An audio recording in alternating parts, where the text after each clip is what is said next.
of the promised land, Brennan. And so they feel we gave chance to the Palestinian people. We gave it in 2004, 2005. We pulled out. They blew it. Now is the time to settle. Now listen to what Donald Trump said. He said he does not necessarily support settlement in the Gaza Strip of Jewish people. He was very careful with his word. He doesn't necessarily. Now, he has to be careful because we talked about this earlier, Brennan, Joel 3:2, where God is going to bring the nations into the valley of Jehoshaphat. In Hebrew, Jehoshaphat means God will judge. The valley of Jehoshaphat, and there he will judge them on two accounts, that you have scattered my people among the nations and you have divided my land.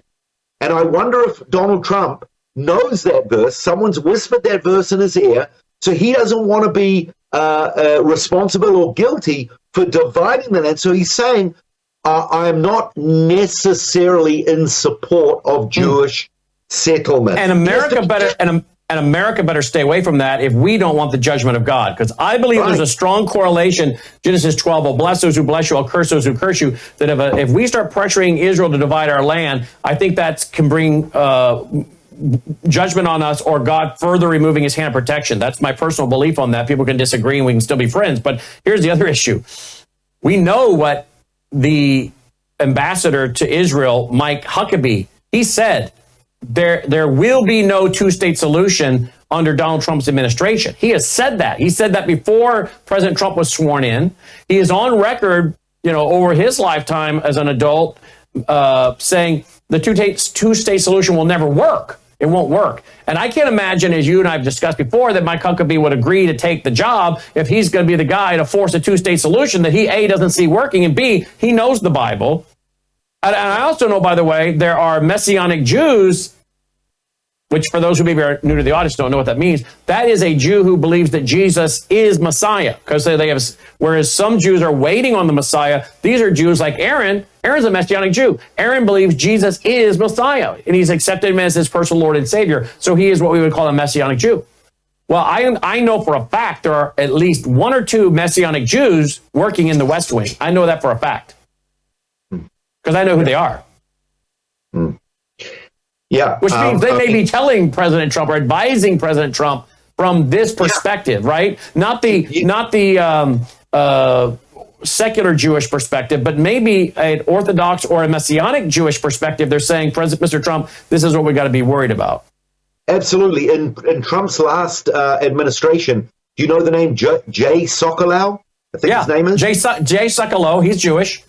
Yeah, he's a Messianic Jew. And he's very close to President Trump. Yeah, absolutely.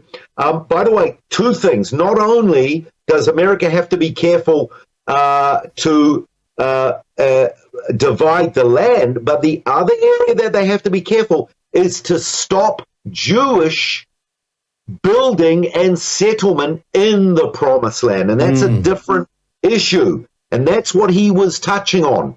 Here's a clip. Sorry. What? That's all right. Watch this, folks. Watch this. The U.S. will take over the Gaza Strip, and we will do a job with it, too. We'll own it and be responsible for dismantling all of the dangerous unexploded bombs and other weapons on the site, level the site and get rid of the destroyed buildings, level it out, create an economic development that will supply unlimited numbers of jobs and housing for the people of the area. Do a real job. Do something different. Just can't go back. If you go back, it's going to end up the same way it has for 100 years. I don't know if our audience understands how big this is. This is historic. This is humongous. I mean, I can't even put into words how big this is tonight, this story. This is huge. To quote Donald Trump, this is huge, right? Huge. From a global perspective, from a historical perspective, from a biblical prophetic perspective, this has shockwaves. And can you imagine the left, how they're about to come completely unglued? And of course, the next question before the night is over is going to be, is Donald Trump preparing to develop his company to develop the Gaza itself? I don't care. Put a Trump hotel there. I don't care. But the left they're about to go nuts. Yeah. He actually talked and he said, and I quote, he said, we want to get other Arab nations on board. And I quoted earlier the UAE and Saudi Arabia he wants to get on board to help. But then he said it may be one, it may be two, it may be four, it may be six, it may be 8 nations that help. By the way, did you pick up what he said? He said that we want to make it a good, peaceful place and create jobs for the people in the region. Now, I'm a little confused because he wants to get out 1.7 million Palestinians. So who does he want to create the jobs for, Brandon? Who's going to live there? This is a really intriguing. Who is going to resettle the place? And who's going to and when it gets rebuilt, who is it going to be rebuilt for?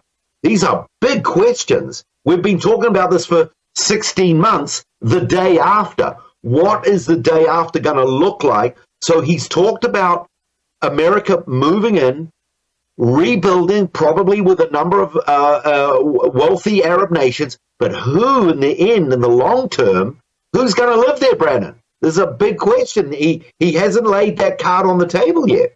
No, he has not laid it on the table.